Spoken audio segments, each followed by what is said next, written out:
¿qué tal? Bienvenidos, muy buenas noches. Esto es una nueva edición de Chat Político. Estamos en el canal número 30 de la televisión digital abierta, 22 de Supercanal HD, y ustedes saben que también pueden volver a ver los programas de Chat Político en www.unidiversidad.com.ar. La cita hoy es para hablar de el tema habitacional en la provincia de Mendoza, y para eso hemos convocado a María Marta Ontanilla, que es titular del Instituto Provincial de la Vivienda. María Marta, buenas noches, ¿cómo le va? Hola, ¿cómo estás, Claudia? Muy bien. Bueno, un placer poder hablar con usted de este tema que es tan importante y que de alguna manera lo que queremos hacer es reflejar la realidad que se vive en materia habitacional, de acceso a la vivienda en la provincia de Mendoza, teniendo en cuenta que hay un déficit habitacional en general en la Argentina, que no deja de ser un tema y una deuda que se viene teniendo de años, ¿no? Así es. Bueno, el año que viene, en el año 2022, vamos a tener una precisión un poco más certera de cuál es el déficit habitacional en nuestra provincia, porque se va a llevar a cabo el censo, que por cuestiones de pandemia no se pudo realizar el año pasado, por lo cual los datos oficiales que se manejan son del censo del año 2010. Esos datos ya nos prenden una alerta, así que seguramente los del año que viene nos van a seguir sorprendiendo y ojalá podamos contribuir con nuestras políticas habitacionales a reducir ese déficit habitacional, que por supuesto que no se termina de saldar ni en una ni en dos gestiones, sino que es una política de Estado, digamos, que hay que tener para, con el transcurso de los años y las diferentes gestiones que vayan pasando de gobierno, podamos ir solucionándolo entre todos. Hay una realidad que es que además sucedió la pandemia y esto de alguna manera ha reflejado, creo que peor, esta situación del déficit habitacional, porque aquel que tal vez podía alquilar una vivienda por la situación económica difícil que puede haber atravesado, volvió a vivir con algún padre, con los padres, la madre o incluso con los hermanos. Este es un fenómeno que se dio particularmente en estos tiempos y que seguramente nosotros tampoco hemos escapado aquí en Mendoza. Tal cual, a nosotros también nos pasó lo mismo. De hecho, la pandemia llevó a que muchos grupos de inquilinos autoconvocados se agrupen en distintas asociaciones, con los cuales hemos tenido varias reuniones con todos ellos, porque bueno, esta problemática existe, es real, y a este grupo de familias que pagan un alquiler, por supuesto que los ha afectado. María Marta, obviamente hay distintos programas que el Instituto Provincial de la Vivienda ha ido llevando adelante a lo largo de su historia, ¿no? Con programas y operatorias de la vivienda social que sin duda han sido la posibilidad de acceder a una vivienda para muchas familias que tal vez estaban imposibilitadas de poder acceder a un crédito hipotecario. Pero igual hay que decir que hoy por hoy sigue siendo un tema pendiente, ¿no? Muchas familias que o no califican para el crédito hipotecario, pero tampoco pueden acceder a la vivienda social. Y es ahí en donde se da como una especie de laberinto para aquellos que quieren acceder y no pueden.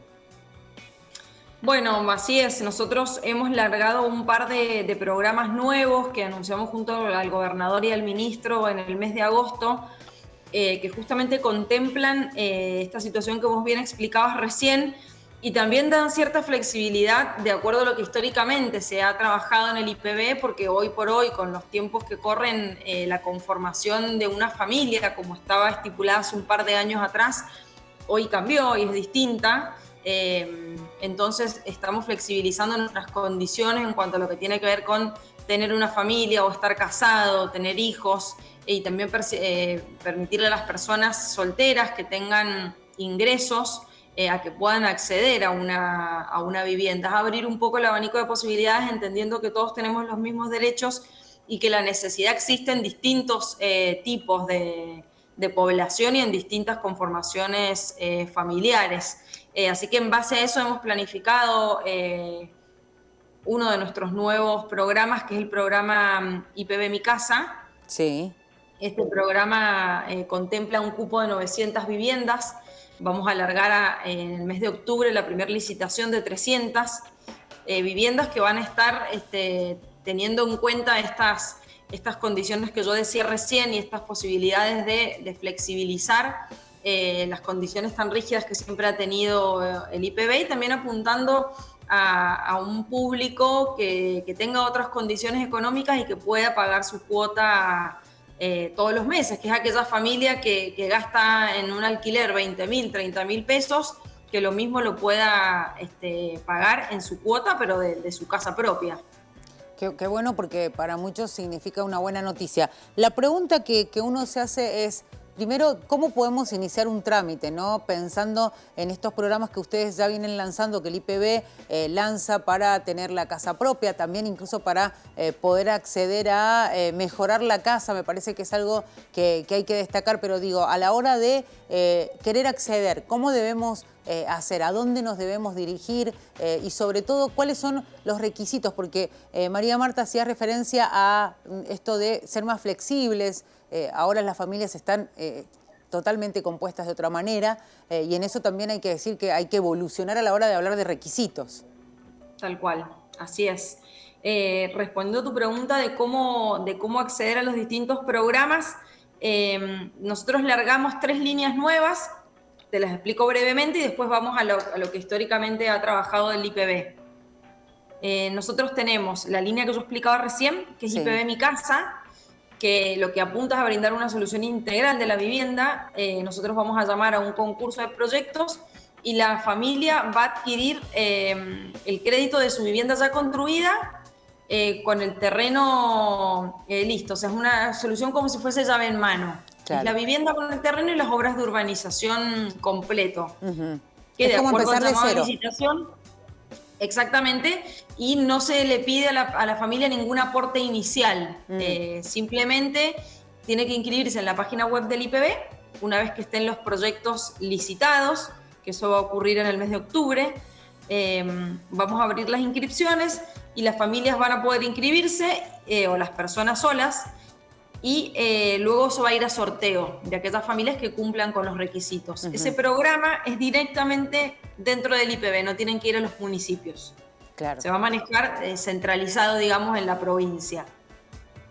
Ese es el primero, va de un rango de salarios, de ingresos de 2 a 8 salarios. El grupo salario familiar. Mínimo vital y móvil. Exactamente. Que hoy está aproximadamente en 29.000 pesos. Exactamente, sí. Y en el caso segundo, sí, el segundo. El segundo programa es el que vos mencionabas recién de mejoramientos. Sí. Se llama Mejoro Mi Casa. Este programa sí está destinado quizás a un grupo que tenga condiciones más vulnerables, que tenga necesidades básicas insatisfechas, porque lo que apunta este programa es a reducir el déficit cualitativo, no cuantitativo, que es bastante mayor al cuantitativo si nos remitimos al censo del 2010 que hablábamos hace un ratito al inicio de la nota. Y este programa sí se descentraliza en cada uno de los municipios.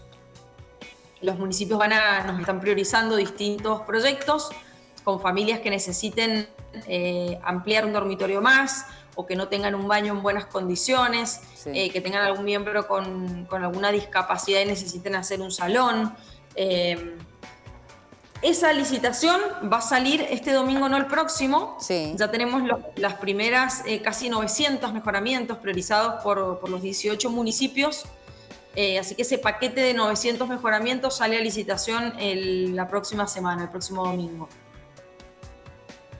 Y en el caso de, se me ocurre pensar en cómo es el pago de esa vivienda que de ese crédito que nos va a permitir refaccionar la casa, a cuántos años y a quiénes le debemos. ¿Al gobierno de la provincia o le debemos a una entidad bancaria? No. Ese programa, el programa Mejoro Mi Casa, es 100% financiamiento provincial. Es todo aporte de la provincia. La familia va a tomar un crédito con nosotros, con el IPB, que va a ser a tasa cero, actualizable a través del coeficiente de variación salarial y con un máximo de pago de 30 años de ese crédito. El monto máximo aproximado de las intervenciones de estas tipologías que vamos a hacer es de 1,5 millones aproximadamente, de acuerdo a la necesidad que tenga la familia, si es un baño, una habitación, un salón. Hay distintas tipologías que están en nuestra resolución, en la resolución de creación del programa. La familia toma un crédito personal con nosotros, directamente con el IPB.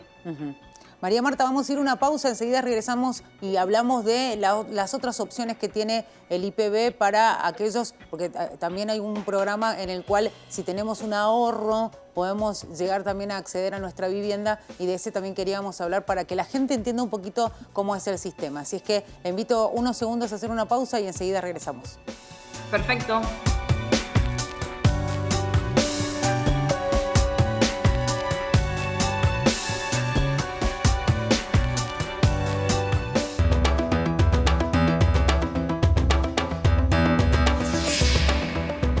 Seguimos con María Marta Ontanilla aquí en Chat Político, la titular del Instituto Provincial de la Vivienda, para seguir hablando de estos programas que tiene el IPB para los mendocinos y mendocinas para que puedan acceder a una vivienda. María Marta, habíamos quedado ahí con la expectativa de saber de qué se trata este programa que permite a aquellos que tienen algún dinero ahorrado poder acceder a la vivienda. La idea sería que nos cuente un poquito de qué se trata y además tenemos entendido que hay varios modelos de viviendas en ese caso, ¿no?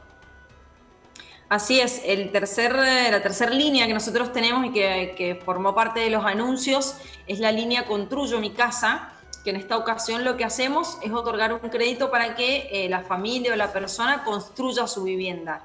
La condición fundamental es que tiene que tener un terreno en donde construir esa vivienda y tiene que realizar un aporte del 15% del valor total de la vivienda, que puede hacerlo en un solo pago o lo puede ahorrar en un máximo de 30 meses. Por eso es una reversión del programa de ahorro previo, que antes se llamaba ahorro previo, justamente por este condimento de que podemos ahorrar y ese ahorro se va actualizando a través del mecanismo de UVAs. Sí. Pero el cambio que tiene el Construyo mi casa es que la familia, a la hora luego de devolverlo al crédito, lo va a hacer a través del coeficiente de variación salarial y no más en UVAs, como estaba anteriormente. A eso quería ir, porque uno habla de UVA y le da terror, ¿no? Entonces, sí. Por ahí aclarar cómo es exactamente el sistema de ahorro previo y además ¿qué convocatoria han tenido? Porque a partir de que se conocían los programas me imagino que hubo muchos que decidieron empezar a preguntar por esto, ¿no? Sí, respondiendo a tu primera pregunta, la decisión de hace un tiempo atrás, de principios de este año, fue un pedido del gobernador, fue rever el tema de los créditos UVA que teníamos desde... por lo cual todos los barrios que hemos entregado desde enero hasta la fecha ya no van más en UVAs, son a través del coeficiente de variación salarial. Y estas tres nuevas líneas que hemos anunciado también tienen la misma dinámica de actualización.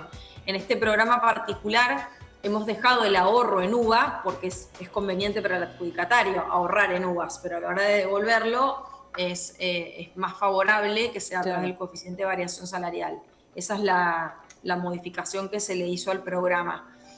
Y en función de las inscripciones, nosotros lanzamos el 20 de agosto esta nueva línea. Sí. A la fecha tenemos 400 inscriptos al programa, de los cuales 80 de esos 400 ya están en proceso de formación de su legajo para avanzar en la adjudicación del crédito.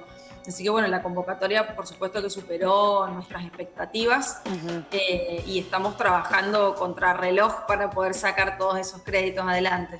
En este caso, pensando en todos este tipos de operatorias, específicamente con esto, ¿cómo es el sistema de, bueno, hablábamos de que se puede construir, hay modelos que son diferentes y a partir de eso hay distintos valores de las viviendas, eso también hay que tenerlo en cuenta, ¿no? Sí, va en función de los metros cuadrados que el adjudicatario elija construir. Antes había un limitante en el programa anterior que era hasta 90 metros cuadrados. Sí. Nosotros lo hemos aumentado hasta 140 metros cuadrados con una tipología que puede venir diseñada por el arquitecto, por el profesional que contrate esa familia, o hay a disposición tipologías que nosotros tenemos en el IPB que están, digamos, a disposición del adjudicatario para que también las pueda elegir. Están las dos alternativas. Puede elegir nuestra vivienda o puede traer la vivienda que él elija construir. Y en ese caso, yo tengo mi lote y bueno, y a partir de, obviamente, ir cumpliendo todos los pasos y también cumpliendo con los requisitos, puedo llegar a acceder a esto que sería en definitiva la posibilidad de tener una vivienda. ¿Y la modalidad para devolver el dinero? Bueno, nosotros una vez que pasa este proceso, esta parte del ahorro del 15%, que si yo la tengo para disposición la puedo aportar inmediatamente, no hace falta que pase el proceso de ahorro, se empiezan a generar distintos desembolsos de acuerdo al avance de la obra. Y una vez que esté finalizada la totalidad de los desembolsos, comienza el proceso de devolución del crédito, que es en coeficiente de variación salarial, con una tasa de interés del 0% si son 90 metros cuadrados, del 2% si son 120 y del 4% si son 140 metros. Estamos hablando de una tasa anual, por lo cual es muy baja la actualización. A partir de que entendíamos que íbamos a tener la posibilidad de hablar con usted, María Marta, nosotros incluso acá en el trabajo, muchos hablaban de su expectativa en relación a ciertos temas. Bueno, a nivel nacional se ha lanzado el Procrear y muchos han tratado de ver si pueden ingresar, no califican. Pero también se encuentran con una situación cuando van a ver si realmente cumplen con los requisitos. Hay digamos, como una franja que entiende que queda fuera de la vivienda social por su condición, que están en relación de dependencia, tienen un trabajo, pero a la hora de reunir los ingresos que son necesarios para poder calificar, quedan afuera. ¿Hay un plan para esa gente, que sabemos que hay muchos argentinos, argentinas en general en el país en esa situación, e incluso acá en Mendoza? ¿Tienen pensado en algún momento hacer un tipo de operatoria para esa gente? Bueno, estas que yo te comentaba recién, tanto el Construyo Mi Casa como el IPB Mi Casa, que es el que brinda la solución como llave en mano, tienen un tope de hasta 8 salarios mínimos y un mínimo de 2. Es bastante amplia la franja, digamos, que abarcamos. Puede ser desde desde 2 salarios, que son alrededor de 70.000 pesos, hasta 250.000. Que es bastante amplio, digamos, el rango que hemos habilitado con estas nuevas líneas, justamente pensando en lo que vos decías recién, que quizás alguna familia que tenga buenos ingresos, para el IPB siempre fue de una clase, digamos, más alta, si se quiere, o estuvo visto de esa manera, y para un banco no le alcanzaba. Tal cual. Entonces hemos intentado abarcar esa franja. Teniendo en cuenta que existen otros programas dentro del IPB que siguen vigentes, como el Mendoza Construye, Línea 1, que es el programa a través del cual construimos la mayor cantidad de nuestras viviendas, que tiene un límite de hasta 4 salarios. Entonces, con los distintos programas, creemos que tenemos abarcada la totalidad de las diferentes realidades que puedan llegar a haber en nuestra provincia. Sin duda. María Marta, le voy a pedir que hagamos una nueva pausa y enseguida vamos a hablar. Quiero hablar del tema de las viviendas para personas con discapacidad, que siempre es un tema del cual también nos tenemos que ocupar todos, preocuparnos, y obviamente ustedes desde el gobierno también ocuparse de ese tema. Me parece que lo vienen haciendo y está bueno también repasar esa información. Y por supuesto también vamos a hablar de otras situaciones que tienen que ver con el déficit habitacional en la provincia. Ya regresamos. Perfecto.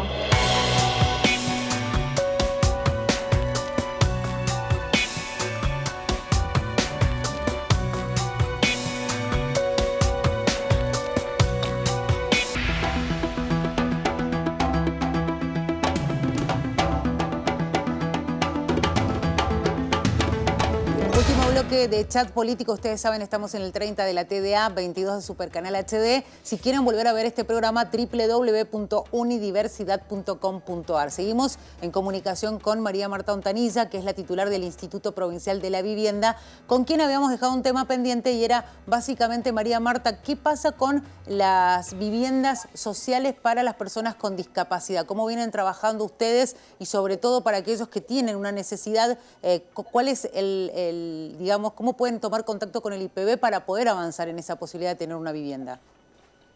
Bueno, nosotros tenemos una obligación por ley de incluir en todos nuestros barrios un cupo para personas con discapacidad, ya sea motriz o cualquier otro tipo de discapacidad, por lo cual siempre en nuestras entregas tenemos, digamos, viviendas adaptadas para personas que tengan alguna discapacidad. Generalmente eso se trabaja a través de los municipios, las familias se inscriben allí y luego, en el caso de la línea 1, que es la que yo comentaba recién, que es con la que más construimos viviendas, los municipios son quienes priorizan a los grupos familiares. Ellos nos mandan el listado social y con las trabajadoras sociales, con el equipo social aquí del IPB, se cruza esa información para corroborar que se cumplan con los requisitos y que se cumpla con el cupo que tenemos establecido por ley. Así que de esa manera nosotros trabajamos, y además nosotros manejamos también un listado de personas con discapacidad. Siempre nos llegan casos urgentes a resolver y los priorizamos en nuestros barrios de acuerdo a la ley, digamos, y a la reglamentación vigente que tenemos, y que en los programas nuevos también se mantiene. En ese caso se contempla que generalmente estas personas tienen como ingreso, digo, y serían casos excepcionales, porque tienen como ingreso alguna pensión por discapacidad, ¿no? Exactamente, todos tienen alguna pensión por discapacidad, y lo otro por lo que nos obliga a nosotros la ley, más allá de entregarle la vivienda, es la escrituración formal. Tiene que ir a nombre del miembro de la familia que tenga la discapacidad. Claro. Darle, digamos, un derecho que después nadie se lo pueda arrebatar. Entonces, siempre cuando hay un miembro con discapacidad dentro del grupo familiar, la vivienda va a nombre de él, por más que sea un menor de edad. Qué bien tener ese dato, ¿no? Un niño siempre va a nombre de la persona que tenga la problemática. María Marta, que quería hacerle una consulta, porque siempre, digo, cuando se habla con la gente del IPB, siempre se hace hincapié, digo, y es parte de las cosas que uno también quiere entender, este fenómeno que se da, que es que durante muchos años se habló de la morosidad de los adjudicatarios de las viviendas, y en algunos casos había épocas en las cuales era muy significativa. ¿Ha ido mejorando, digo, esta situación en los últimos años? Bueno, la verdad que había mejorado cuando nos tocó llegar a la gestión. Había mejorado el tema de la morosidad, y con la pandemia, por supuesto que esto volvió a acrecentarse. Hubo mucha gente que tuvo algún inconveniente para pagar su vivienda, pero también porque tuvimos que adaptarnos a la nueva realidad de lo digital. Y tuvimos que dejar de imprimir nuestras boletas como hacíamos habitualmente, y llevarlas a las viviendas de forma particular y pasar a lo digital. Hoy por hoy el IPB tiene una atención al público electrónica, si bien ahora hemos habilitado nuevamente la atención al público presencial. Ya se creó una dinámica de corroborar a través de una aplicación que salió en pandemia para poder descargar la factura, y a través del sistema de autogestión. Esto ha sido, digamos, un cambio que nos ha costado bastante, sobre todo para llegar a algunas familias que no tienen posibilidad de ingresar a un medio electrónico. Tal cual. Y por supuesto, lo que conversábamos recién del tema de las uvas.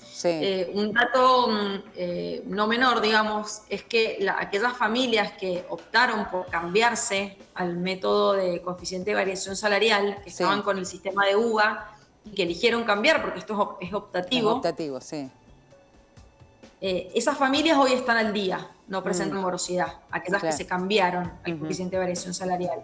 Por lo cual, seguramente antes de fin de año vamos a tener una estadística un poco más precisa de cómo fue el comportamiento de la cartera que se cambió, para ver si lo que nosotros pensábamos que iba a funcionar realmente funcionó, que es el coeficiente de variación salarial contra las uvas. Pero siguen estando altos los niveles de morosidad, y estamos trabajando en algunas estrategias para tratar de que eso se reduzca, incluida un proyecto de ley que estamos por mandar a la legislatura, que justamente contempla la cancelación de algunas viviendas que históricamente tienen alguna deuda, que en ese momento no tenía un mecanismo de actualización, que son aquellas famosas cuotas de 50, 100, 500 pesos que han quedado totalmente desactualizadas, y que tal vez eso hace que el porcentaje de morosidad del IPB suba, pero que a la hora de recaudar no es mucho. No es mucho el dinero, claro. Lo que queda en dinero. Por ahí nos sale más caro imprimir la factura para llevarla a lo que tiene que pagar la persona de cuota.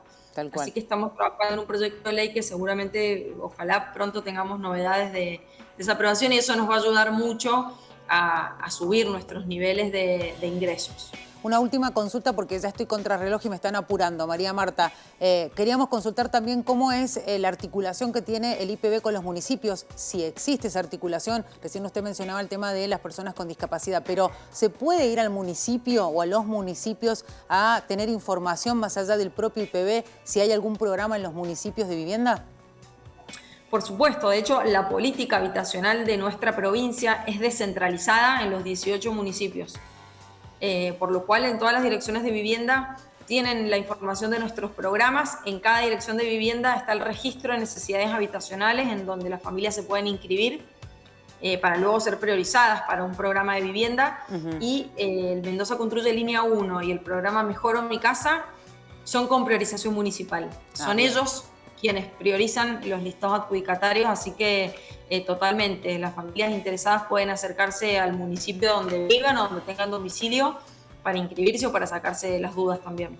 María Marta, muchísimas gracias por este ratito con nosotros aquí en Chat Político. Queríamos hablar de la situación habitacional de Mendoza, cuáles son los proyectos que tienen desde el IPB, así es que ha sido muy interesante la charla. Muchísimas gracias a ustedes. Será hasta la próxima. Hasta la próxima. María Marta Ontanilla, titular del Instituto Provincial de la Vivienda, hablando con nosotros aquí en Chat Político. Llegamos al final. La invitación es para que sigan prendidos a Señal U y para reencontrarnos con Chat Político el próximo lunes. Muchas gracias.